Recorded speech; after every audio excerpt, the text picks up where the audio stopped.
श्रीमद् भागवत का पहला स्कंद 16वां अध्याय परीक्षित की दिग्विजय तथा धर्म और पृथ्वी का संवाद। सूत जी कहते हैं, सौनक जी, पांडवों के महाप्रयाण के पश्चात भगवान के परम भक्त राजा परीक्षित श्रेष्ठ ब्राह्मणों की शिक्षा के अनुसार पृथ्वी का शासन करने लगे। उनके जन्म के समय ज्योतिषियों ने उनके संबंध में जो कुछ कहा था, वास्तव में वे सभी महान गुण उनमें विद्यमान थे। उन्होंने उत्तर की पुत्री इरावती से विवाह किया। इससे उन्होंने जन मेजय आदि 4 पुत्र उत्पन्न किए तथा कृपाचार्य को आचार्य बनाकर उन्होंने गंगा के तट पर 3 अश्वमेघ यज्ञ किए, जिनमें ब्राह्मणों को पुष्कल दक्षिणा दी गई। उन यज्ञों में देवताओं ने प्रत्यक्ष रूप में प्रकट होकर अपना भाग ग्रहण किया था। एक बार दिग्विजय करते समय उन्होंने देखा कि शूद्र के रूप में कलयुग राजा का वेश धारण करके एक गाय और बैल के जोड़े को ठोकर से मार रहा था। तब उन्होंने उसे बलपूर्वक पकड़कर दंड दिया। सौनक जी ने पूछा, महाभाग्यवान सूत जी, दिग्विजय के समय महाराज परीक्षित ने कलयुग को दंड देकर ही क्यों छोड़ दिया, मार क्यों नहीं डाला? क्योंकि राजा का वेश धारण करने पर भी था तो वह अधम शूद्र ही जिसने गाय को लात से मारा था। यदि यह प्रसंग भगवान श्री कृष्ण के लीला से अथवा उनके चरण कमलों के मकरंद रस का पान करने वाले रसिक महानुभवों से संबंध रखता हो तो अवश्य कहिए। दूसरी व्यर्थ की बातों से क्या लाभ, उनमें तो आयु व्यर्थ नष्ट होती है। प्यारे सूत जी, जो लोग चाहते तो हैं मोक्ष, परंतु अल्पायु होने के कारण मृत्यु से ग्रस्त हो रहे हैं, उनके कल्याण के लिए भगवान यम का आह्वान करके उन्हें यहाँ शांति कर्म में नियुक्त कर दिया गया है।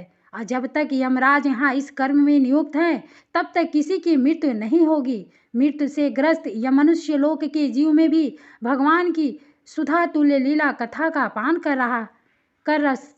कर सके, इसलिए महर्षियों ने भगवान यम को यहाँ बुलाया है। एक तो थोड़ी आयु और दूसरे कम समझ, ऐसी अवस्था में संसार के मंद भाग्य विषयी पुरुषों की आयु व्यर्थ ही बीती जा रही है, नींद में रात और व्यर्थ के कामों में दिन। सूत जी ने कहा, जिस समय राजा परीक्षित कुरजांगल देश में सम्राट के रूप में निवास कर रहे थे, उस समय उन्होंने सुना कि मेरी सेना द्वारा सुरक्षित साम्राज्य में कलयुग का प्रवेश हो गया है। इस समाचार से उन्हें दुख तो अवश्य हुआ, परंतु यह सोचकर कि युद्ध करने का अवसर हाथ लगा, वे उतने दुखी नहीं हुए। इसके बाद युद्धवीर परीक्षित ने धनुष हाथ में ले लिया। वे श्याम बड़ के घोड़ों में से जूते हुए सिंह के ध्वजा वाले सुसज्जित रथ पर सवार होकर दिग्विजय करने के लिए नगर से बाहर निकल पड़े। उस समय रथ, हाथी, घोड़े और पैदल सेना उनके साथ साथ चल रही थी। उन्होंने भद्रास्त्र, केतुमाल, भारत, उत्तर कुरु और किम पुरुष आदि सभी वर्षों को जीतकर वहां के राजाओं से भेंट ली। उन्होंने उन देशों में सर्वत्र अपने पूर्वज महात्माओं का सुयश सुनने को मिला। उस यशोगान से पद पद पर भगवान श्री कृष्ण की महिमा प्रकट होती थी। इसके साथ ही उन्हें यह भी सुनने को मिलता था कि भगवान श्री कृष्ण ने अश्वत्थामा के ब्रह्मशास्त्र की ज्वाला से किस प्रकार उनकी रक्षा की थी। यदुवंशी और पांडवों में परस्पर कितना प्रेम था तथा पांडवों की भगवान श्री कृष्ण में कितनी भक्ति थी। जो लोग उन्हें यह चरित्र सुनाते, उन पर महामना राजा परीक्षित बहुत प्रसन्न होते। उनके नेत्र प्रेम से खिल उठते। वे बड़ी उदारता से उन्हें बहुमूल्य वस्त्र और मणियों के हार उपहार रूप में देते। वे सुनते कि भगवान श्री कृष्ण ने प्रेमवश होकर पांडवों के सारथी का काम किया। उनके सभासद बड़े, यहाँ तक कि उनके मन के अनुसार काम करके उनकी सेवा भी की। उनके सखा तो थे ही, दूत भी बने। वे रात को शस्त्र ग्रहण करके वीरासन से बैठ जाते और शिविर का पहरा देते। उनके पीछे पीछे चलते, स्तुति करते तथा प्रणाम करते। इतना ही नहीं, अपने प्रेमी पांडवों के चरणों में उन्होंने सारे जगत को झुका दिया। तब परीक्षित की भक्ति भगवान श्री कृष्ण के चरण कमलों में और भी बढ़ जाती। इस प्रकार वे दिन दिन पांडवों के आचरण का अनुसरण करते हुए दिग्विजय कर रहे थे। उन्हीं दिनों उनके शिविर से थोड़ी ही दूर पर एक आश्चर्यजनक घटना घटी। वह मैं आपको सुनाता हूँ। धर्म बैल का रूप धारण करके एक पैर से घूम रहा था। एक स्थान पर उसे गाय के रूप में पृथ्वी मिली। पुत्र की मृत्यु से दुखिनी माता के समान उनके नेत्रों से आंसुओं के झरने झर रहे थे। उसका शरीर श्रीहीन हो गया था। धर्म पृथ्वी से पूछने लगा।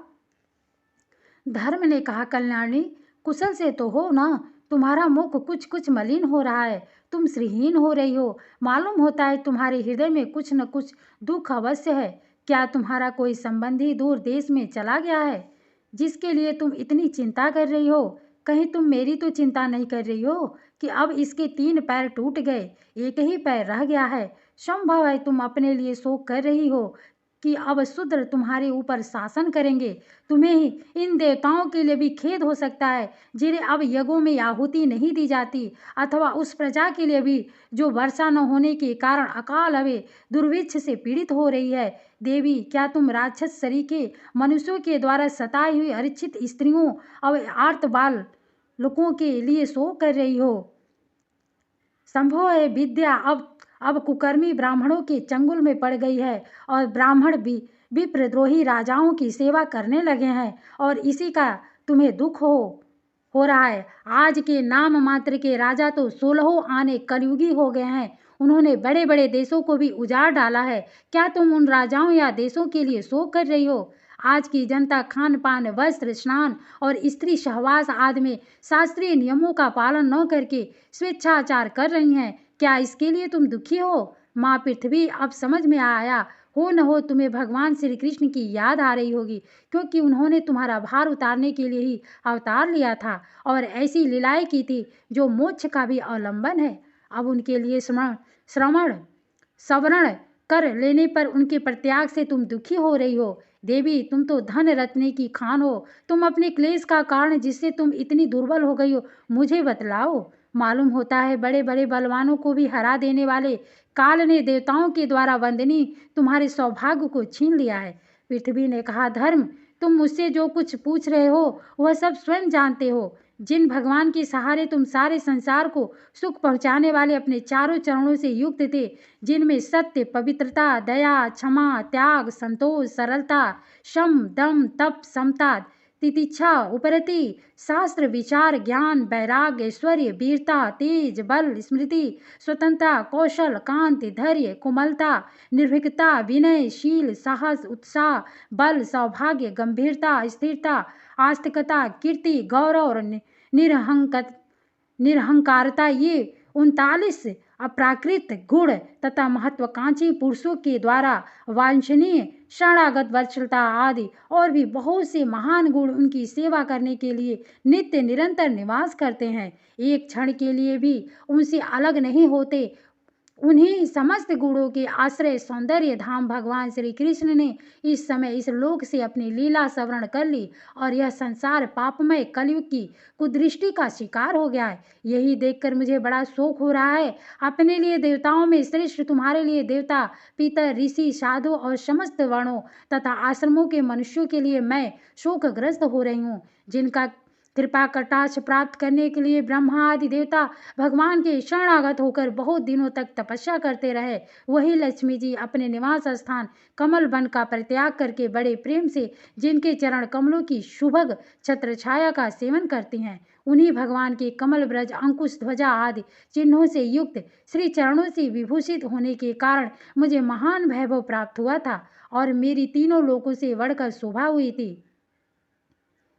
परंतु मेरे सौभाग्य का अब अंत हो गया। भगवान ने मुझ अभागिनी को छोड़ दिया। मालूम होता है मुझे अपने सौभाग्य पर गर्व हो गया था, इसलिए उन्होंने मुझे यह दंड दिया है।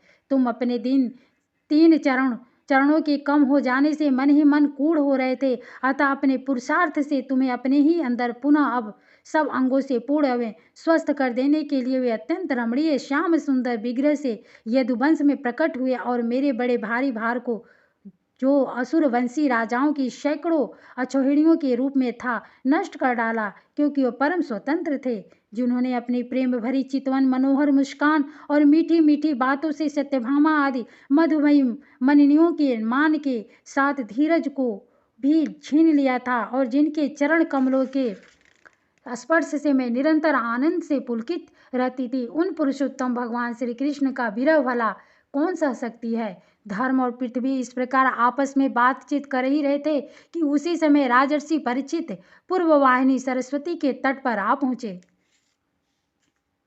राधे राधे, धन्यवाद। अगला अध्याय अगले वीडियो में अवश्य सुनिएगा।